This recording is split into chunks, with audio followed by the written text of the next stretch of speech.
En este último grupo, las principales que están sujetas a notificación en nuestro país, ¿no?, por vigilancia sanitaria. Y luego vamos a tocar el tema de accidentes de tránsito. Vamos a iniciar entonces con esta primera diapositiva.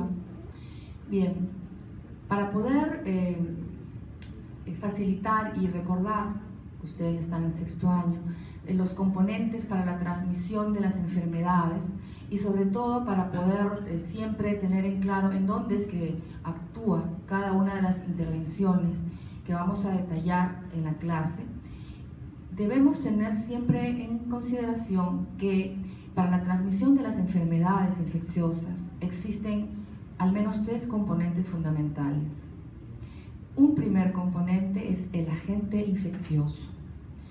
Un segundo componente, el huésped susceptible de inicio o infectado en fase posterior. Y el tercer componente es el entorno, el ambiente, la comunidad en donde se desarrolla esta interacción entre agente, huésped y ambiente o comunidad. Al repasar o al revisar cada uno de los temas que hemos visto en la tabla de contenidos, vamos a recordar qué intervenciones actúan a nivel del agente, cuáles intervenciones a nivel del huésped y cuáles a nivel del ambiente y la comunidad, del entorno. Por ejemplo, intervenciones que podemos utilizar para bloquear la transmisión del agente. Las vacunas son una excelente intervención cuando tenemos la suerte de que la infección o enfermedad transmisible de la que estemos tratando tiene una vacuna disponible cuya eficacia y seguridad ha sido comprobada mediante ensayos clínicos, ¿no?, y está disponible en el medio. También podríamos tener como intervención a este nivel la aplicación de barreras, por ejemplo el uso de los mosquiteros. En el caso de las enfermedades transmisibles, los mosquiteros no son más que un método de barrera para evitar que los mosquitos ingresen a las casas, a las habitaciones y piquen a los huéspedes, ¿no? Entonces, con los mosquiteros, por ejemplo, podríamos frenar la transmisión o prevenir la transmisión. También como barrera están el uso de los condones o preservativos, por ejemplo, ¿no?, para el caso de la infección por VIH. Y luego tenemos una acción sistemática, organizada, planificada, que es la vigilancia. Siempre que ustedes ven el término vigilancia, vigilancia epidemiológica, vigilancia sanitaria, vigilancia de la resistencia, vigilancia de los casos de adherencia, etc.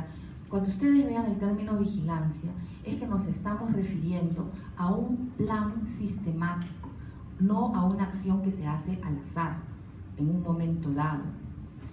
La vigilancia es protocolizada, planificada. Cada acción ha sido cuidadosamente establecida. Hay un flujograma que establece cada una de las acciones que forman parte de la vigilancia, cuándo se hace, será continua, será periódica, será de corte transversal, en qué población vamos a hacer la vigilancia, en qué lugares, en todo el país, en los lugares endémicos, o en todo el país, pero en determinados grupos etarios, por ejemplo. Entonces, esos son detalles que deben estar protocolizados en una vigilancia. Entonces, cuando ustedes ven de que en una intervención es un tipo de vigilancia, entonces ya ustedes deben tener en mente que estamos hablando de un protocolo redactado, planificado, aprobado a su nivel y que tiene acciones que todo el mundo al conocerlo sabe qué rol le toca. En este caso del ejemplo, la vigilancia de la resistencia. ¿Por qué? Porque existen algunos agentes que causan enfermedades transmisibles como el Helicobacter tuberculosis, el virus de inmunodeficiencia humana, por ejemplo, que pueden tener la aparición de cepas resistentes, generalmente asociada a presencia de mutaciones, ¿no?, emergencia de mutaciones de diferentes tipos. Y entonces, cuando esto sucede, el sistema de salud, los prestadores de salud, los responsables de diseñar y de monitorear las intervenciones de salud pública, pues tienen que saberlo. porque no podríamos esperar a que de repente nos demos cuenta que, ¿por qué todo este grupo de pacientes con TB no mejora? ¿Por qué se complican? ¿Por qué han incrementado su mortalidad? Sí, porque probablemente sea que ha incrementado la vigilancia, la resistencia, perdón. Entonces, no podemos estar en esas situaciones. Estamos en la obligación, como una acción de salud pública, de monitorear la aparición de resistencia, de manera que podamos conocer en cada localidad, en cada hospital, por ejemplo, para determinado tipo de enfermedades, o en cada jurisdicción o país, la prevalencia de cepas resistentes. ¿Resistentes a qué? A los medicamentos que son comúnmente utilizados para tratar esas enfermedades. Y por tanto, si existe resistencia, hay que conocerla. ¿Cómo la conozco? La conozco porque la vigilo, porque tengo protocolos aprobados y organizados y sé de qué manera, de manera centinela, de manera de corte transversal o de qué manera metodológica, yo puedo conocer cómo en mi país está la prevalencia de las cepas resistentes de determinada enfermedad a determinados medicamentos. Y por tanto puedo planificar los cambios de los esquemas de medicamentos. Y de esa manera actúo sobre la gente para frenar la transmisión. Ahora veamos, en el caso del huésped. El huésped, al inicio es un huésped susceptible. ¿Qué significa un huésped susceptible? Que para determinado microorganismo no tiene protección, ya sea porque tuvo una inmunidad activa, porque tuvo una infección previa, o inmunidad pasiva porque tuvo una vacunación. Entonces no tiene una respuesta inmune desarrollada y es susceptible. Existen otros términos, además de la susceptibilidad, que voy a utilizar en el transcurso de la clase. Por ejemplo, el término vulnerabilidad. ¿Qué significa vulnerabilidad? Por ejemplo, que para determinado tipo de enfermedades, algunos grupos de la población están expuestos a mayor riesgo que otros. Puede ser que este riesgo esté relacionado a factores sociales, a factores económicos, a factores genéticos, por ejemplo, u otros que puedan existir. Y eso les confiere determinado grado de vulnerabilidad y que puedan tener mayor riesgo, mayor posibilidad de contraer determinada infección. Entonces, ¿qué tipo de intervenciones podríamos utilizar para proteger al huésped? Nosotros podemos actuar sobre el huésped para prevenir que se infecte, y si el huésped ya está infectado, podemos actuar sobre el huésped para que no transmita a otros esa infección. O sea, actuamos sobre el huésped de diversas maneras. También puedo actuar sobre el huésped para poder detectar tempranamente si ya se infectó o no, porque existen determinadas enfermedades transmisibles que de inicio no son percibidas por la persona, por el paciente, por el huésped, y como no son percibidas, entonces no se sabe que se tiene esa condición de salud que podemos transmitir a otros, por ejemplo, en el caso de VIH, o que tenga un foco primario, por ejemplo, en el caso de tuberculosis, que se ha infectado en algún momento en su vida, pero que de repente, si se presentan algunas otras condiciones que lo hacen vulnerable, entonces esa infección tuberculosa pasa a enfermedad tuberculosa, ¿no? Entonces, repitiendo, a nivel del huésped puedo tener intervenciones para protegerlo a él, intervenciones para proteger que no transmita el agente infeccioso a otros huéspedes susceptibles, o intervenciones por las cuales yo intervengo en ese huésped infectado o enfermo para evitar su muerte o evitar sus complicaciones o su discapacidad. Entonces hay diferentes intervenciones. Vamos a mencionar algunos tipos. Por ejemplo, las intervenciones educativas. Vamos a hablar de ello, vamos a mencionarlas en el transcurso de la clase. Las intervenciones educativas, llámese consejería grupal, consejería individual, de ITS, consejería a un paciente con TB para poder buscar, promover la adherencia, ¿no? Y que no existan abandonos. Educación para cambios de comportamiento a conductas saludables, por ejemplo, uso del condón, ¿no? Que tenga posibilidades de negociación para uso del condón. Intervenciones promoviendo que el huésped busque los establecimientos de salud, porque el establecimiento puede estar allí, pero por diversas razones, por ejemplo, porque hay un costo que no se puede pagar, porque hay una distancia geográfica que es difícil atravesar, o porque en ese establecimiento el personal trata mal a la gente y toda la comunidad lo sabe, y menos si es un paciente con TB, está estigmatizado, porque todo el pueblo va a saber que el paciente y su familia tienen TB, ¿no? Entonces, ¿cómo hago? ¿Cómo diseño esa intervención para que la persona busque los establecimientos de salud? Buscando que se le haga descarte de alguna infección, sabiéndose sintomático respiratorio, pero que tiene miedo de ir al establecimiento porque no sabe si le van a ayudar o cuánto le va a costar, por ejemplo, ¿no? Si tiene cobertura. Luego las intervenciones que son denominadas tamizajes o los famosos screenings, que mucho leemos, ¿no?, en los papers. Bueno, ¿qué es un tamizaje?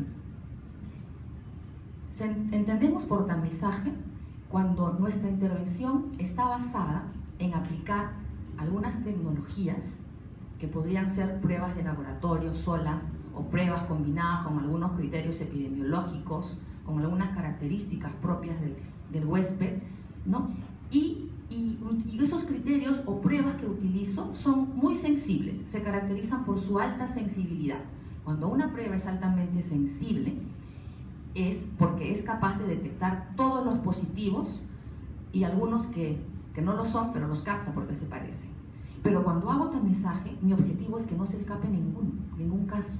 Por eso utilizo pruebas sensibles, prácticas, que no sean complejas y que sean de bajo costo. Entonces, existen situaciones que en el caso de las enfermedades transmisibles, mis intervenciones van a estar basadas en tamizajes. Ejemplo, el tamizaje de VIH en todo paciente con tuberculosis, obligado, lo dice la norma y sabemos las razones, ¿no? O viceversa, el tamizaje de TB a todos los pacientes con VIH, porque sabemos que en algún momento pueden hacer enfermedad tuberculosa y es la enfermedad que está catalogada como SIDA más frecuente en nuestro país, en todo paciente con VIH. Ejemplo, el tamizaje que se realizan todas las gestantes en el control prenatal para VIH, o para sífilis, o para hepatitis B. ¿Por qué? Porque hay beneficios. ¿Cuál es la justificación para aplicar una intervención basada en tamizaje? La justificación es que por motivos de salud pública es necesario detectar los casos de manera temprana y generalmente en grupos de personas que tienen factores que le dan mayor vulnerabilidad, mayor riesgo de hacer enfermedad y que generalmente están asintomáticos. Como no tienen síntomas, no se perciben enfermos, no van a acudir a un establecimiento de salud. La gestante va al establecimiento porque está embarazada. Entonces se aprovecha ese momento para hacer tamizajes de aquellas enfermedades que pudieran poner en riesgo su vida o generar una transmisión vertical hacia su hijo, ¿no?, hacia el recién nacido. Y es la ocasión para hacer esto. Entonces, para eso son los tamizajes, para poder hacer detección temprana. Y cuando hago detección temprana, no solo la hago para decir, este es un caso de la enfermedad X, detecto para tratar, detecto para intervenir, es decir, hay intervenciones sucesivas. La intervención basada en tamizaje con una intervención basada en el mejor esquema terapéutico. Pasamos a tratamiento, bueno, detección temprana, tratamiento, los acabo de explicar. La vigilancia de casos. La vigilancia de casos es también una intervención basada en la notificación de los casos.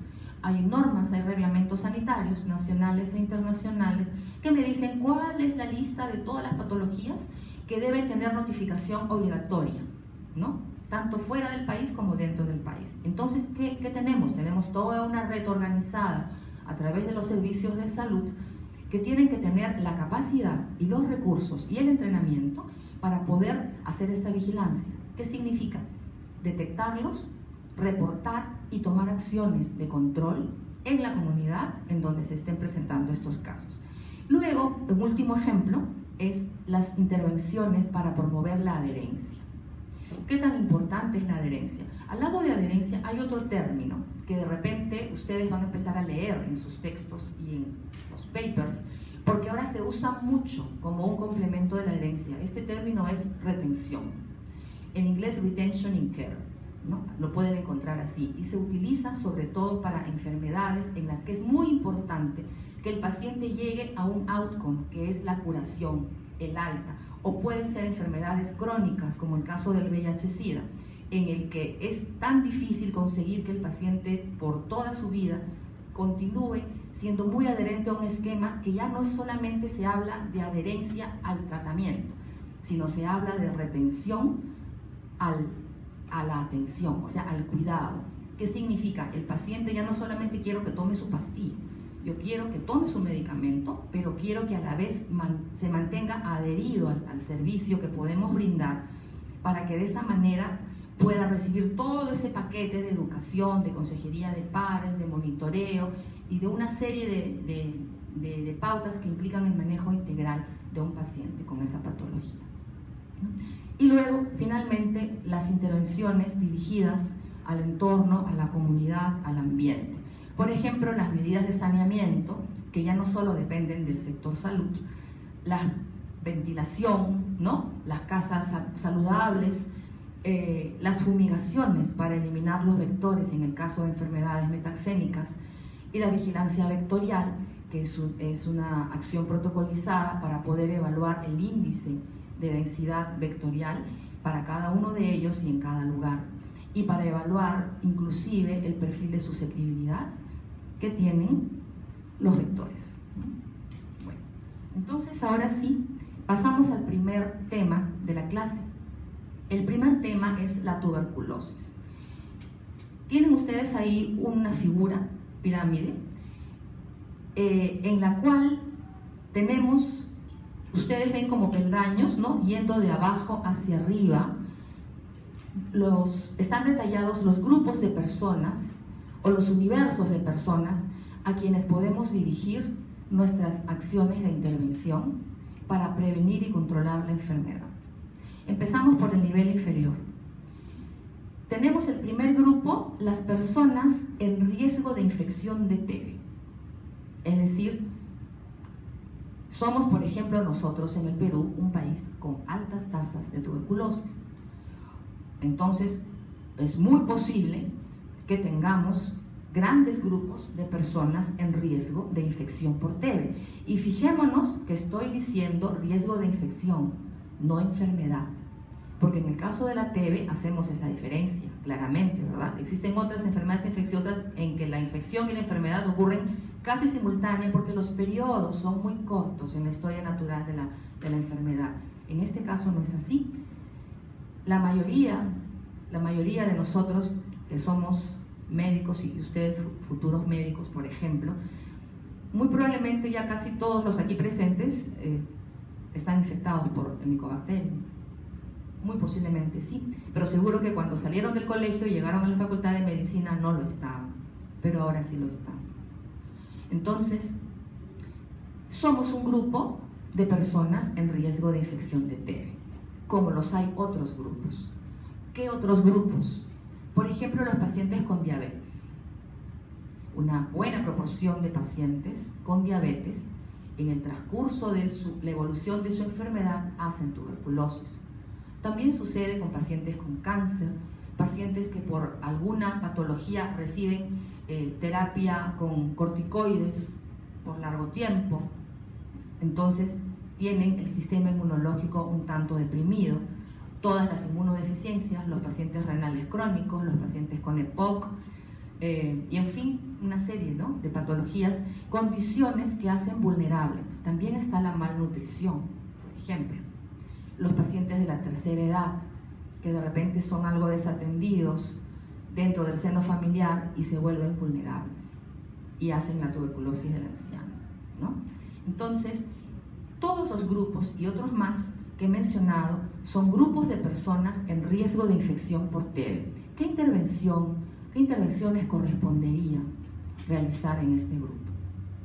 Por ejemplo, una intervención que realiza el Ministerio en el caso del personal de salud, ¿no?, en general, no solo médico, es la vigilancia sistemática para monitorear la seroconversión del PPD. El PPD es la prueba intradérmica, ¿no?, con la cual podemos medir si existe o no existe infección por el Mycobacterium tuberculosis.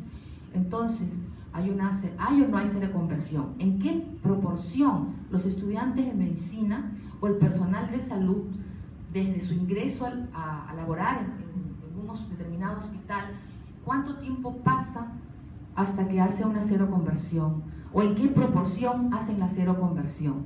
Y los que hacen la seroconversión van a estar en mayor riesgo de hacer enfermedad tuberculosa, ¿verdad?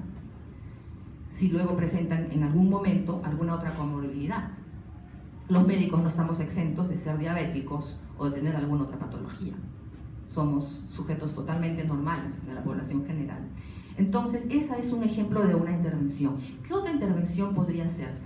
Supongamos, los pacientes diabéticos es una enfermedad crónica, incurable, existen grupos de ayuda, ¿no? Ellos reciben una educación preventiva y parte de la información que deben recibir, ¿no?, de intervención educativa es saber que tienen la posibilidad de riesgo para tener tuberculosis. Por tanto, si ellos ven que en el seno familiar hay una persona que le acaban de diagnosticar TB o alguna persona muy cercana que pudieran ellos convertirse en contacto de este caso, o si su casa no es muy ventilada y tienen que aplicar una mayor ventilación, tienen que mejorar tal vez su alimentación, controlar su glicemia, de manera de no ser un grupo en riesgo que pueda infectarse inmediatamente. Entonces, estas intervenciones educativas y de vigilancia sistemática, por ejemplo, de la conversión a través del PPD, son ejemplos de intervenciones para este grupo. Pasamos al siguiente grupo. El grupo, vamos subiendo, ¿no? El segundo grupo sería del universo inmediato previo que hemos detallado. Algunos van a infectarse, ¿no? O sea, de los que estaban en riesgo, hay un grupo que sí se va a infectar y van a ser las personas infectadas pero que no han sido detectadas, o sea, no conocen su estado de infección por TB y no han hecho la enfermedad por TB, ¿no? Obviamente. Entonces, estas personas, por ejemplo, si no han sido evaluadas de alguna manera, los diabéticos, los pacientes con cáncer, los receptores de órganos, por ejemplo, los trasplantes, el personal de salud, si no han recibido, si no han sido beneficiados con alguna de las intervenciones mencionadas, el tiempo va a ir pasando y van a tener ese estado de infección. Pasamos al siguiente nivel. Tenemos las personas infectadas detectadas porque se les hizo un PPD, ¿no?, pero que no tienen enfermedad con TB. Entonces, de todo el grupo anterior, algunas llegan a tener una prueba y se define su estado de infección, pero no tienen enfermedad tuberculosa, reciben intervención educativa entonces, y si supongamos tienen una vivienda en donde hay hacinamiento, pues aunque es un poco difícil, habrá que darles las recomendaciones para lograr una mayor ventilación, habrá que dar las recomendaciones, supongamos si son personas infectadas, contactos de pacientes con TB, deben recibir, ¿no?, las profilaxis necesarias para ello. En el siguiente nivel están las personas con enfermedad, o sea, del grupo anterior, algunas en algún momento de su vida llegaron a ser enfermedad con TB, pero no tienen diagnóstico. Es decir, esta es la brecha de pacientes sintomáticos respiratorios, muchos de ellos, que tienen TB, pero que aún no han sido diagnosticados y que pasaron por las etapas previas de estar en riesgo de infectarse, de hacer TB, pero que aún no han sido diagnosticados. ¿Qué intervención es importante aquí? Además de la educación y de la comunicación, de difusión, está, por ejemplo, la vigilancia comunitaria, ¿no?, promotores de salud en la comunidad para transmitir mensajes y que las personas puedan identificar su riesgo, sus síntomas y acudan a buscar a los servicios. Y también están las intervenciones para mejorar la capacidad de detección, tanto intramural como extramuralmente, de pacientes a nivel del establecimiento de salud. En el siguiente nivel están ya las personas con TB que ya tienen diagnóstico pero que aún no reciben tratamiento. Este grupo debiera ser muy pequeño, porque asumimos que una vez que se confirma el diagnóstico, pues de inmediato debiera iniciar un esquema, el que le corresponda. Sin embargo, no siempre es así. Y el problema es que mientras exista esta brecha de tiempo entre el diagnóstico y el inicio del tratamiento, ya sea por problemas de capacidad de respuesta de los servicios o porque la persona desaparece y no regresa porque tiene algún temor, porque no tiene confianza, porque no comprendió bien en qué consiste su enfermedad y menos su tratamiento, entonces desaparece el paciente o los servicios no tuvieron la capacidad de responder y existe ese grupo que, aun cuando tiene el diagnóstico confirmado, pues aún no inicia, ¿no?, el tratamiento. Y luego, en la parte del vértice de la pirámide tenemos a los pacientes que tienen TB y que también tienen tratamiento y que lo siguen y que lo cumplen y llegan a la curación. Esto no debiera ser una pirámide. Yo he puesto aquí una supuesta pirámide. Esto debiera ser algo recto, ¿no? Un rectángulo, por decir, una figura, no de esta manera. Pero lo esquematizamos así en el supuesto que siempre existen brechas en cada uno de los pasos. Bien. Aquí nos centramos un poquito en las intervenciones preventivas para tuberculosis. Entonces, podemos recapitular y ver que en cuanto a la prevención, tenemos intervenciones en dos grupos básicamente. Las que son en la población general y las intervenciones en los grupos de mayor vulnerabilidad. En la población general, las intervenciones están basadas en reducir la transmisión desde aquellos casos que tienen un diagnóstico definitivo, ¿no?, hacia las personas que vendrían a ser sus contactos, que son los susceptibles y los que pueden infectarse y hacer enfermedad por TB. ¿Qué necesitamos para cortar esto? Necesitamos hacer detección temprana de casos en todos los niveles para detectar y tratar y cortar la cadena de transmisión. También necesitamos educar para que las personas que se sepan con síntomas compatibles con lo que es sintomático respiratorio, por ejemplo, o personas que se sepan contactos de otra persona con TB, busquen los servicios de salud y no necesariamente tengan que esperar la visita domiciliaria para cuando se realice, ¿no?, y ellos puedan tener un rol más activo. Y también necesitamos capacidad y disponibilidad para el examen de los contactos. Es decir, que nuestros servicios de salud tienen que estar entrenados con recursos para poder atender, evaluar, examinar y hacer las pruebas necesarias a los contactos de los casos con TB. Y las intervenciones preventivas en los grupos de mayor vulnerabilidad, por ejemplo, son los programas de salud ocupacional que deben incluir aquellas intervenciones en el personal de salud que puede estar en riesgo de adquirir TB. También en salud ocupacional están aquellos personas que se dedican a la minería, ¿no?, y hacen cuadros de neumoconiosis con gran afección pulmonar, y entonces ellos también están en mayor riesgo de tener tuberculosis. También hay una asociación con las personas que tienen esta dedicación. Y está la vigilancia epidemiológica sanitaria. Los grupos, ya los hemos mencionado, estudiantes de medicina u otras carreras, personal de salud y otras patologías.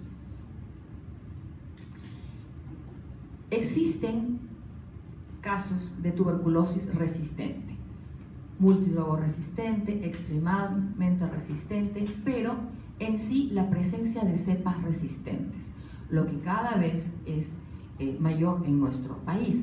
Entonces, ¿cuáles son las características de la intervención preventiva y de control que debemos desarrollar?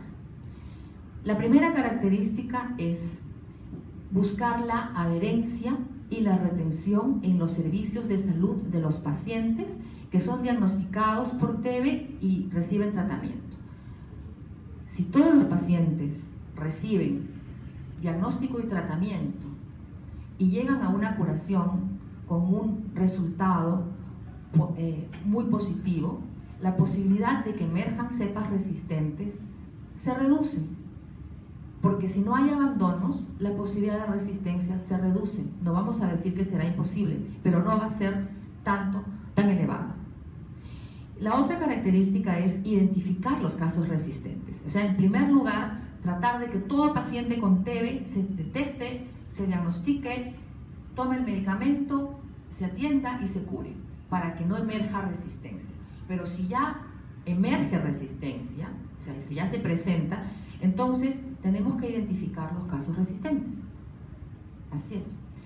Y brindarles el tratamiento para reducir la transmisión. Las pruebas que realizamos para detectar a los pacientes resistentes, además de una evaluación integral respecto a su evolución, ¿no?, clínico, y de baciloscopía, la cual no se llega a negativizar, ¿no?, y los síntomas, la pérdida de pesos, no cesan. Entonces, debe existir acceso a las pruebas microbiológicas que confirmen la presencia de resistencia a medicamentos anti-TB y que diga a cuáles medicamentos es que existe la resistencia. Con esta información se va a poder modificar el esquema de tratamiento para que el paciente pueda recibir un esquema que le favorezca, ¿no?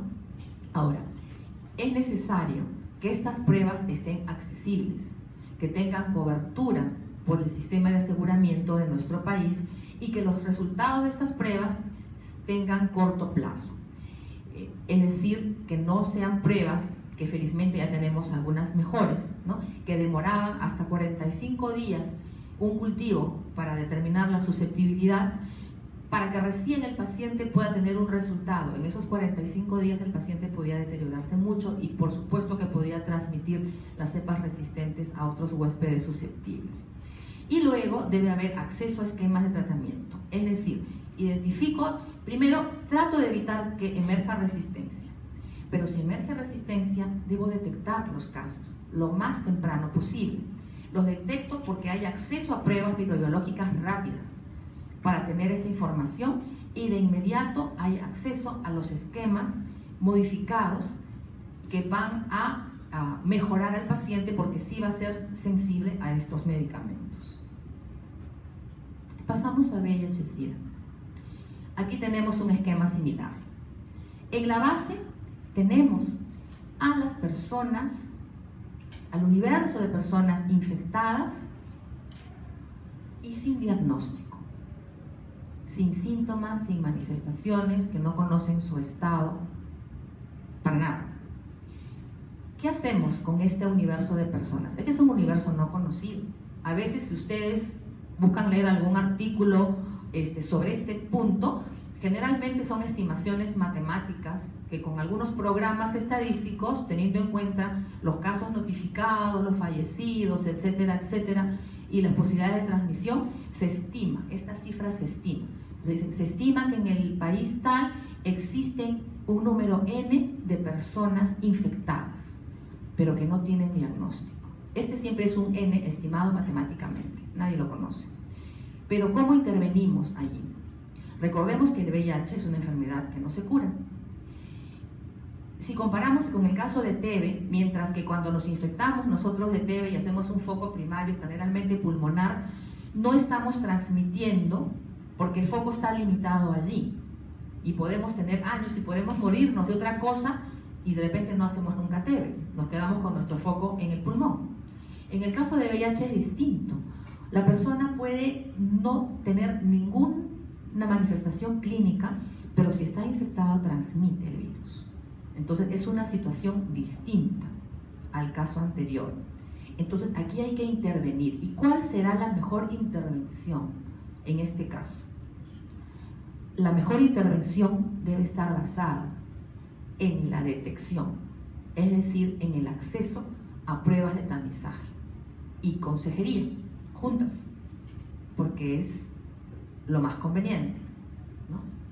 Educar, orientar, para que la persona consienta en hacerse la prueba.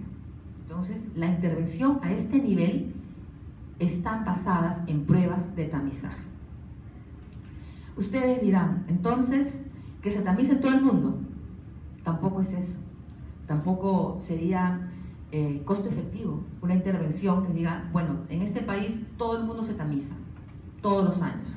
No existe eso. Hay grupos que al tener mayor vulnerabilidad son sujetos a intervenciones de tamizaje. ¿Cuáles son estos grupos? Por ejemplo, los militares. En nuestro país los militares tienen hay un artículo en la ley contra SIDA, la ley 26.626, en que dice quiénes tienen tamizaje obligatorio. Los militares tienen en sus normas un tamizaje obligatorio cada año para VIH. Son sus normas. Tienen tamizaje obligatorio las personas que van a donar sangre, derivados o tejidos. Eso es un tamizaje obligatorio. También existe tamizaje recomendado a grupos a través de una atención protocolizada, ¿no?, que vamos a ver en la siguiente imagen, pero aquí hay grupos de mayor vulnerabilidad. Aquí está el caso, por ejemplo, también de las mujeres en edad fértil que están gestando y van al control prenatal y en ese momento conocen que están infectadas por el VIH, ¿no? Entonces, han estado en este universo de personas infectadas sin diagnóstico y luego por alguna situación accedieron a un diagnóstico. Bien, en el siguiente nivel están las personas infectadas que lograron acceder a la prueba de tamizaje, llámese LISA o prueba rápida, ¿no?, que son las metodologías más utilizadas para el tamizaje. Entonces, del universo de infectados sin diagnóstico, un grupo va a lograr acceder. Estamos ahorita a ese nivel, en ese grupo. ¿Qué podemos hacer? ¿Cómo podemos intervenir para lograr que esto se incremente cada vez más? Tenemos intervenciones, por ejemplo, a través de medios de comunicación, el Día Mundial del SIDA, el 1 de diciembre, para que las personas reflexionen, autorreconozcan su riesgo de exposición y de repente puedan acudir voluntariamente y hacerse la prueba. Es un tipo de intervención. Pasamos al siguiente nivel y están las personas con diagnóstico, o sea, ya fueron tamizadas y tienen un diagnóstico confirmado, pero que aún no reciben tratamiento. Una brecha parecida a la que había en la pirámide de Tebe, ¿no?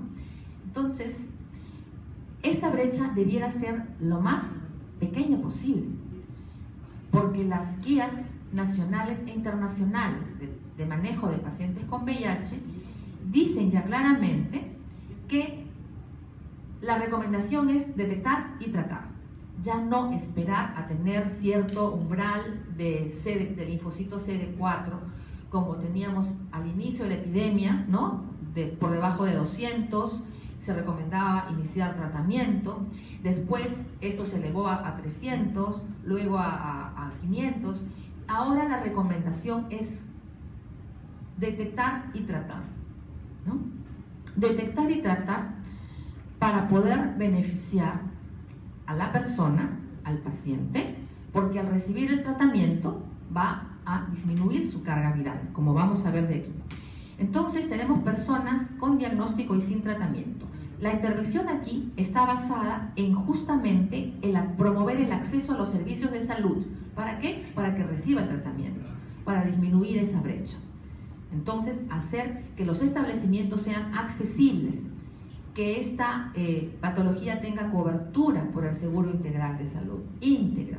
Intervenciones para reducir el estigma hacia las personas con VIH, porque si no van a dejar de acudir a los establecimientos y de esa manera no van a mejorar su condición de salud porque no van a acceder a este programa, ¿no?, que es el programa Targa.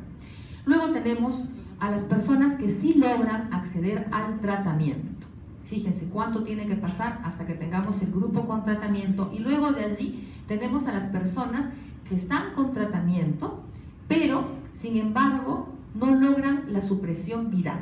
Entonces, esto es un término que es muy importante.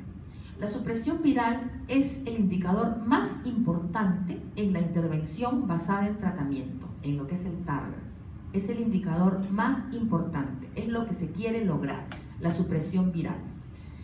Ustedes van a escuchar que hay un montón de marcas de kits de laboratorio y pruebas y cada vez los métodos son capaces de detectar 20 copias virales, 10 copias virales, en fin. eso para fines de salud pública no es importante esa variación respecto a la capacidad del kit. Con fines de salud pública, lo que recomienda la OMS y nuestra guía nacional y la mayoría de guías internacionales es que llamamos supresión viral si el paciente en tratamiento antirretroviral suprime su carga viral a menos de 1000 copias por mililitro de plasma. Ese es el indicador. Y una vez que alcanza este indicador, tiene que sostenerlo. Porque ese es el objetivo primordial. Lograr la supresión viral y sostenerla. Lo que está en la vértice. SBS, supresión viral sostenida. Y ustedes no se imaginan lo difícil que puede ser que una persona acepte un tratamiento sabiendo que no lo está curando, sino que está controlando, ¿no?, la replicación del virus, pero que este medicamento le va a ayudar a reinsertarse al trabajo, a su familia, a no estar hospitalizado, y va a reducir la probabilidad de hacer SIDA y morir. Pero esto debe mantenerse durante todo lo que dure su vida y debe mantener este nivel de supresión viral por todo ese tiempo. Por tanto, ¿qué intervenciones aquí son necesarias? Pues todas aquellas que promuevan la adherencia y la retención en los pacientes. Todas las que contribuyan a ello. Aquí tenemos una variante de la pirámide anterior, pero para gestantes y sus recién nacidos, porque tienen una norma y una intervención especial. También hace años, esta intervención estaba basada en que las gestantes que acudían al control prenatal tenían la posibilidad de que en todo su paquete de perfil obstétrico le hacían el tamizaje de VIH y de sífilis. Si era lo de sífilis, bueno, el tratamiento que ya sabemos, ¿no? Pero en el caso de VIH, porque en el caso de sífilis se puede dar las 3 dosis de penicilina a ella y a la pareja, repetir el tamizaje en el tercer trimestre y entonces reducir la posibilidad de tener una sífilis congénita. Pero sin embargo, en el caso de VIH se les hacía el tamizaje, se veía el resultado de las pruebas de tamizaje, se esperaba una prueba confirmatoria y se evaluaba si presentaba, si podía recibir un antirretroviral, pero un esquema de monoterapia, o sea, no terapia triple. Eso era lo que se recomendaba hasta hace pocos años. Generalmente recibía acidobudina y con ello lo que se buscaba no era beneficiar a la mamá, sino se buscaba reducir la posibilidad de la transmisión vertical al recién nacido. En eso consistía las intervenciones para disminuir la transmisión vertical del virus. Es decir, no hablábamos del beneficio a la madre, se hablaba solamente del beneficio al recién nacido. Con los años y con mayores investigaciones, la evidencia señala que lo que se debe buscar es el beneficio tanto para la madre como para el recién nacido, porque se necesita a una familia unida, a padres vivos, para que ese niño pueda crecer, estar saludable y estar insertado en la sociedad. Entonces, ahora ya la intervención dice de que la gestante es como cualquier adulto en quien se diagnostica VIH, que se detecta y se trata. No tiene nada que ver el nivel de CD4, aquí tampoco, y se puede dar terapia triple. La señora lo recibe y el indicador de óptima respuesta en esta intervención es lo que está aquí en el 4º nivel, que la gestante con el tratamiento logre suprimir su carga viral por debajo de 1000 copias antes del parto. Si eso sucede, la posibilidad de transmisión del virus al niño es mínima, se reduce grandemente, ¿no? Obviamente que a esto hay que sumar que si se puede hacer cesárea, por supuesto que se realiza, y se suspende la lactancia materna, ¿no? Son los complementos para que realmente sea efectiva esta intervención. Cuando nace el bebé, se tiene que tener acceso a las pruebas de diagnóstico que en los hijos de madres seropositivas son distintas. No son las mismas pruebas de ELISA y de prueba rápida o de inmunofluorescencia o de Western blot que son útiles en los adultos o en la mamá. Los niños necesitan pruebas moleculares. ¿Cuál es la prueba? Es el PCR-DNA cualitativo. Esta es una prueba que tiene la capacidad de identificar al virus dentro de la célula, es decir, el virus en su etapa proviral, dentro del linfocito. Esta prueba está disponible desde hace muchos años, casi 8 años en nuestro país. Es gratuita para todos los niños que se atienden en estas condiciones por el Ministerio de Salud. Esta es una prueba in-house porque no hay kits comerciales para ello. Es una prueba que se desarrolla en los laboratorios del Ministerio de Salud y que las muestras de todos los hospitales llegan y son procesadas. Y debe tener el niño al menos 2 pruebas positivas para confirmar el diagnóstico o 2 negativas para descartarlo, y se puede hacer desde el primer mes de vida. No es necesario que esperemos, como con las pruebas anteriores, que tenga 18 meses de nacido para recién poder confirmar o descartar haciéndoles los ELISAs y el Western blot. Con esta prueba podemos definir la situación del niño desde sus primeros meses de vida.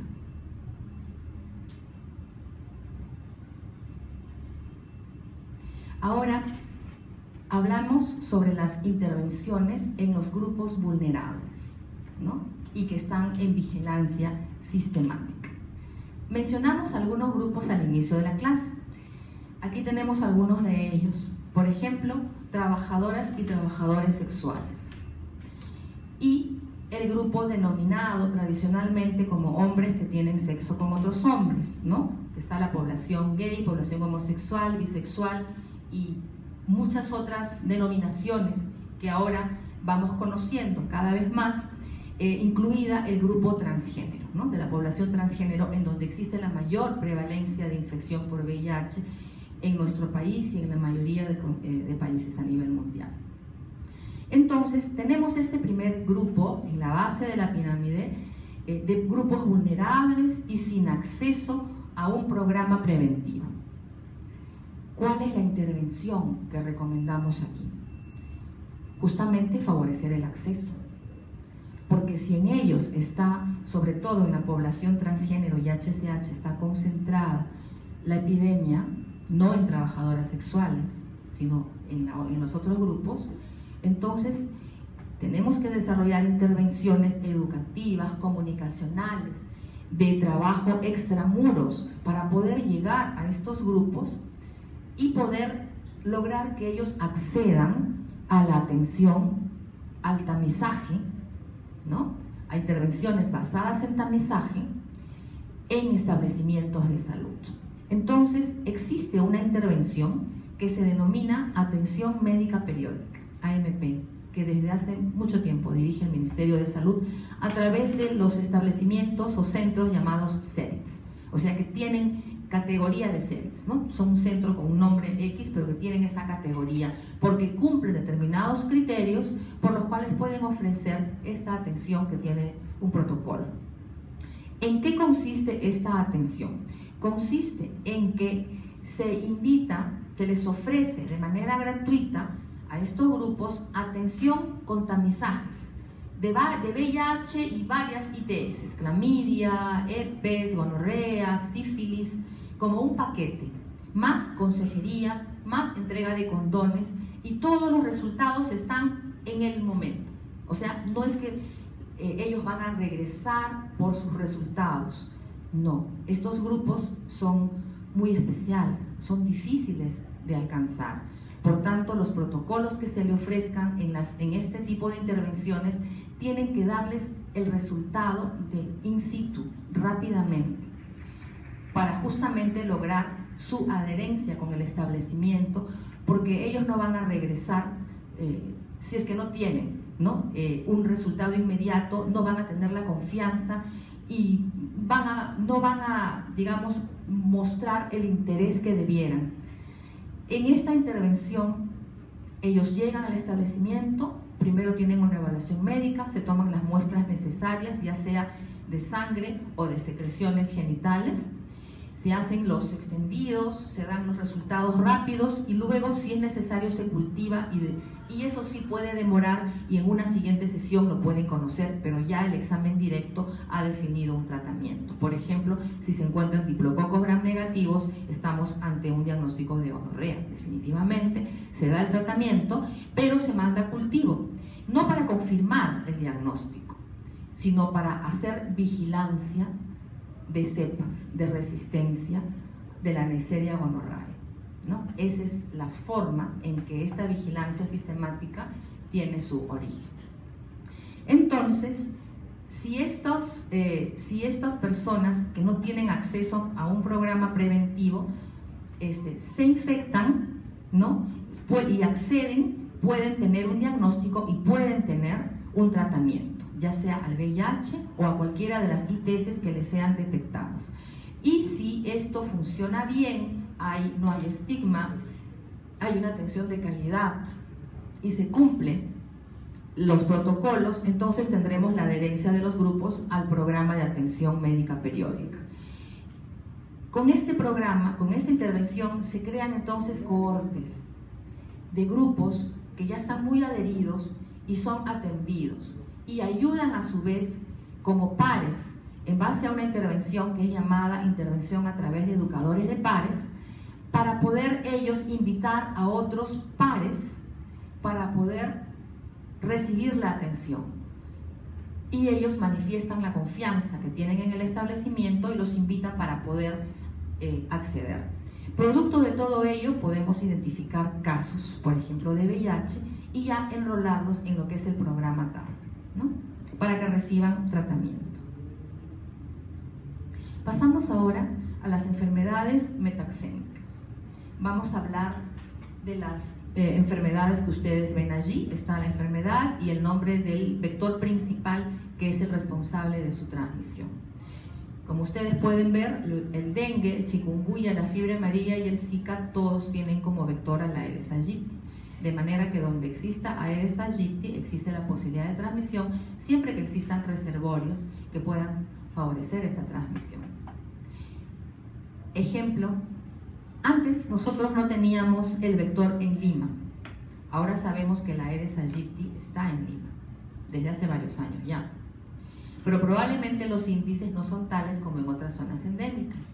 Sin embargo, para que se dé la transmisión, se necesita al vector y se necesitan huéspedes infectados para que el vector le pique y le extraiga, ¿no?, sangre a un huésped infectado y luego la lleve a un huésped susceptible. De manera que probablemente nosotros no tenemos aquí una epidemia de dengue en Lima, ni de Zika, ni de chikungunya, porque los reservorios, que serían otros pacientes, no están en gran cantidad o están en muy poca cantidad. Luego tenemos otras enfermedades como la enfermedad de Chagas, la leishmaniosis, la enfermedad de Carrión y la malaria. Vamos a tocar cada una de ellas, pero viendo las intervenciones, enfocándonos en cuáles son las intervenciones que las agrupan, ¿no?, y que puedan ser comunes y efectivas para varias de ellas. Por ejemplo, en las 4 primeras, la intervención preventiva estará basada obviamente en el control vectorial de la Aedes aegypti, ¿no? ¿Y cuáles son los componentes de esta intervención para el control del Aedes aegypti? No crean que solamente el control implica la fumigación, no es lo único, ¿no? Tenemos, por ejemplo, un componente educativo en escuelas, en la comunidad, en las zonas endémicas.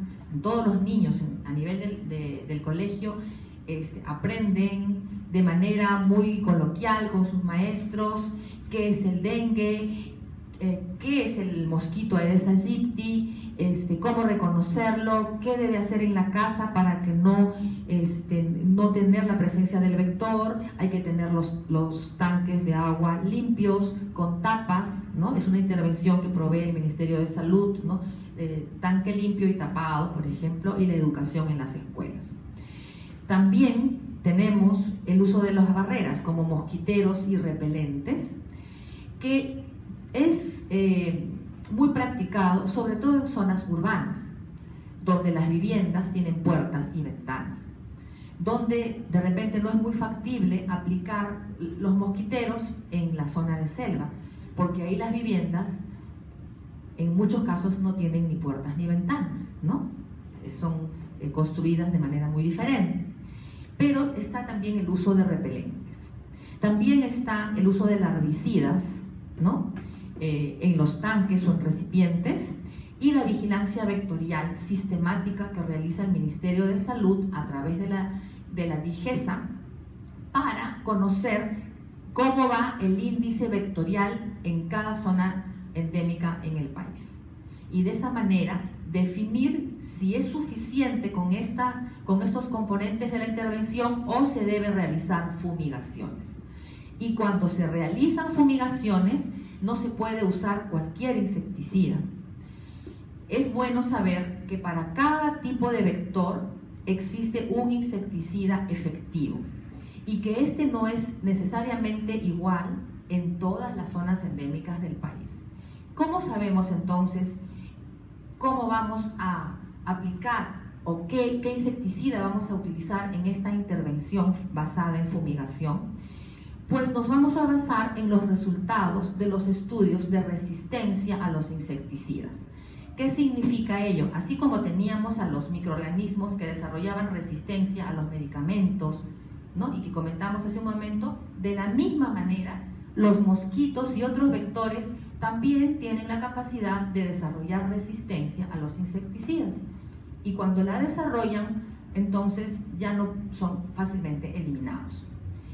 Para poder saber qué insecticida se va a utilizar, el Ministerio de Salud periódicamente debe desarrollar estudios de vigilancia de la resistencia a los insecticidas y lo hace para cada uno de los vectores que transmiten cada una de las enfermedades metaxénicas.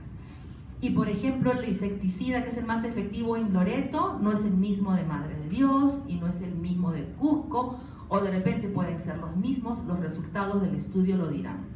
Y periódicamente este estudio se repite para que las compras que realiza el Ministerio de los insecticidas a utilizar, al igual que se hace con medicamentos, sea óptima y tengan resultados.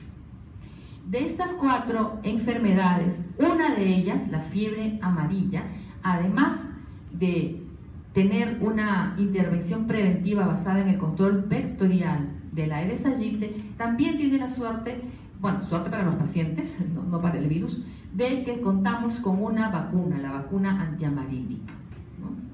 Entonces, tenemos 2 herramientas de intervención en el caso de fiebre amarilla: el control vectorial con todos sus componentes y la vacunación. Las intervenciones en la enfermedad de Chagas.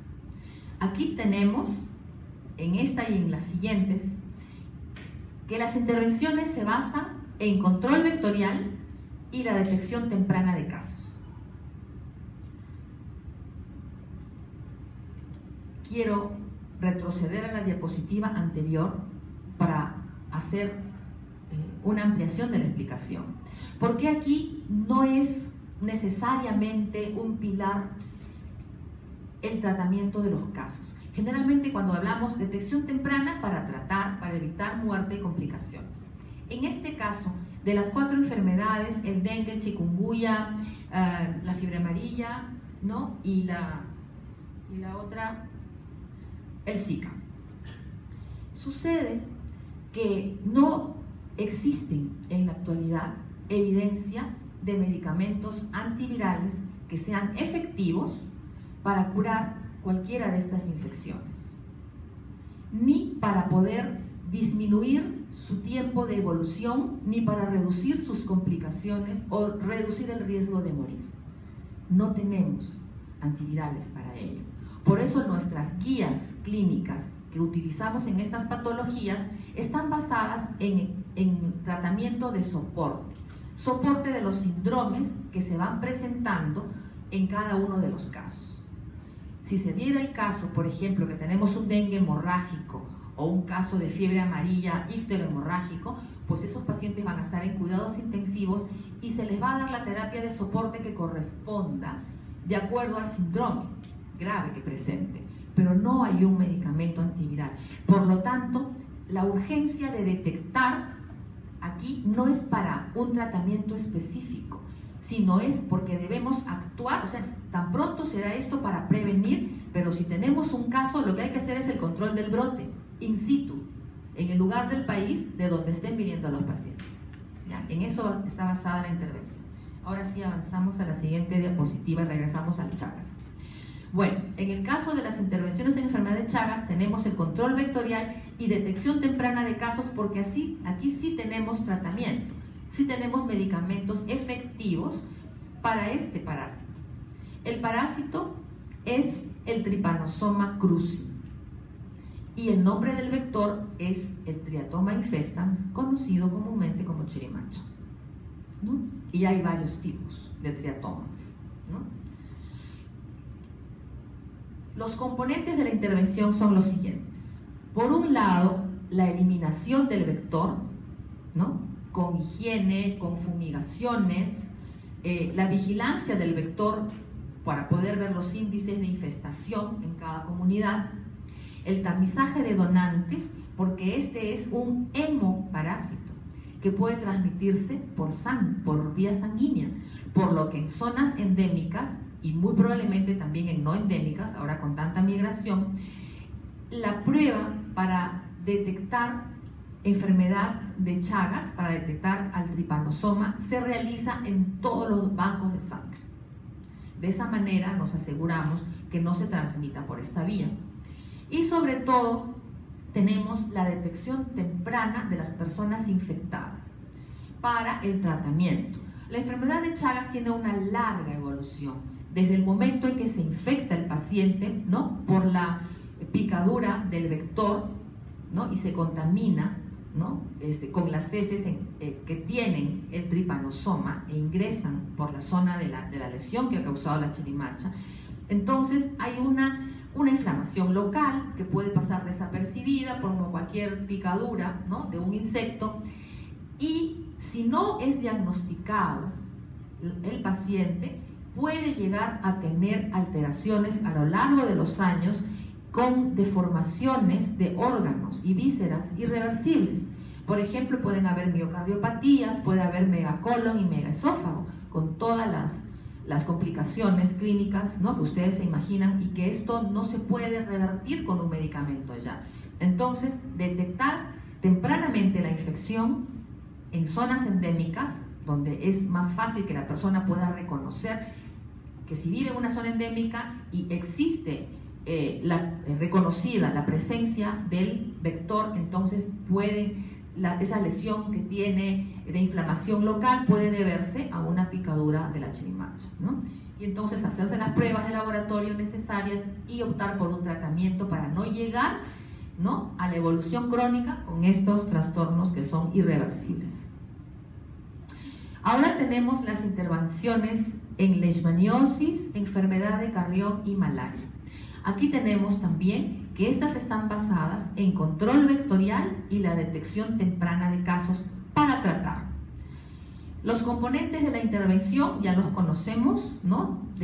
Para contrarrestar las acciones del vector, la eliminación, la vigilancia, las barreras, la ropa cubierta también, ¿no? Se adiciona a esto los larvicidas y la detección temprana de casos.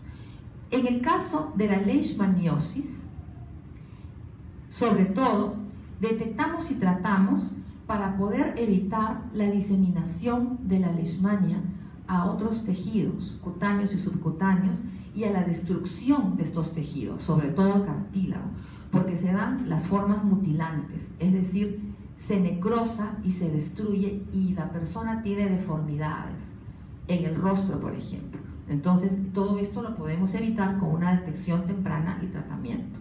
Y en el caso de la enfermedad de Carrión, detectar y tratar para evitar las complicaciones. La enfermedad de Carrión es una enfermedad que tiene dos etapas clínicas muy conocidas, la fase aguda o hemática y la fase crónica o verrucosa, donde aparecen las lesiones, las verrugas, que probablemente la mayoría hemos visto. Entonces, casi todos los pacientes cuando hacen formas graves de bartonelosis la hacen cuando están en fase aguda. Es la fase en que el paciente se anemiza, puede hacer un compromiso icterohemorrágico, puede hacer un shock, puede terminar en una UCI, puede sangrar y entonces puede complicarse.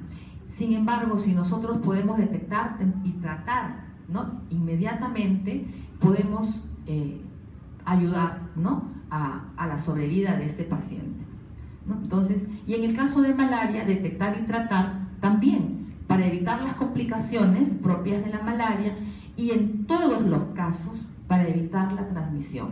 Porque en enfermedades metaxénicas, cada persona que tiene una enfermedad metaxénica es un reservorio viviente.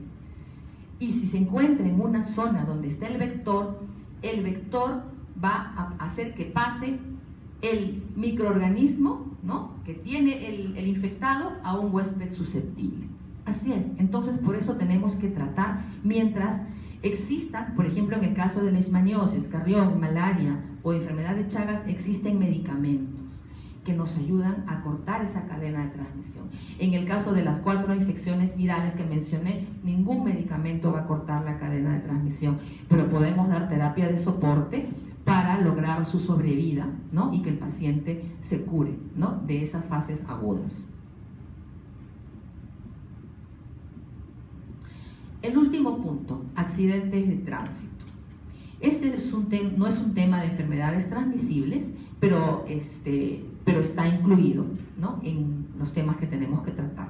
Entonces vamos a verlos brevemente.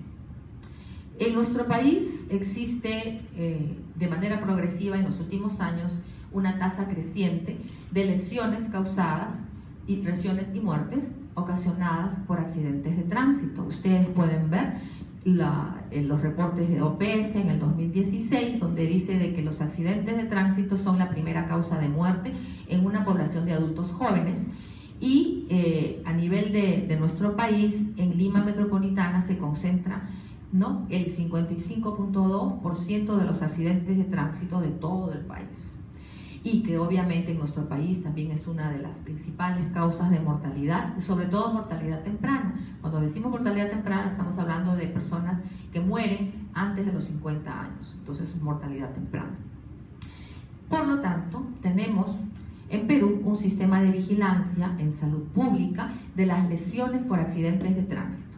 Este sistema de vigilancia está a cargo de la ex Dirección General de Epidemiología, actualmente se llama Centro de Control de Enfermedades, y fíjense que para el año 2017, el año pasado, se han registrado en este sistema 32.735 casos, ¿no?, de lesiones por accidentes de tránsito. Entonces esto es muy elevado realmente. También a nivel de país existe un plan nacional denominado Plan Nacional de Seguridad Vial.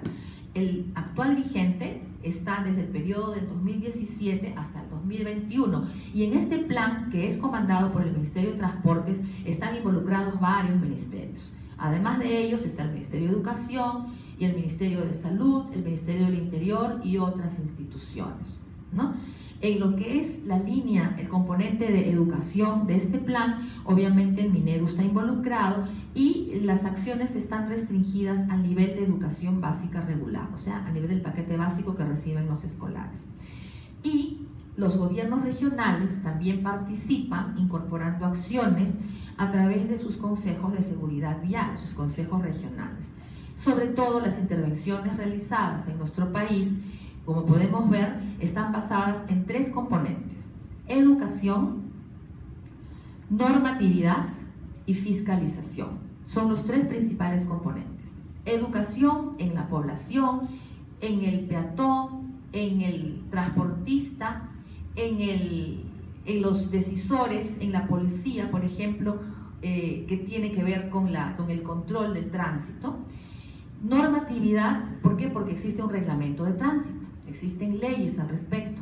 Y el componente de fiscalización es la intervención que se realiza cuando hay incumplimiento de la normatividad. Entonces, se fiscaliza, se norma y se educa.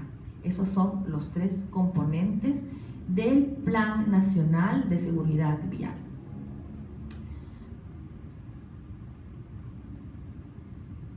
Bueno, y para finalizar, ustedes van a poder tomar la clase de aquí, también está en el aula virtual, la pueden ver también de allí. Estas son las principales fuentes que han sido tomadas en consideración para la clase. Bueno, entonces hemos finalizado la clase. Si hay consultas, me dicen por favor. Si no, hemos concluido.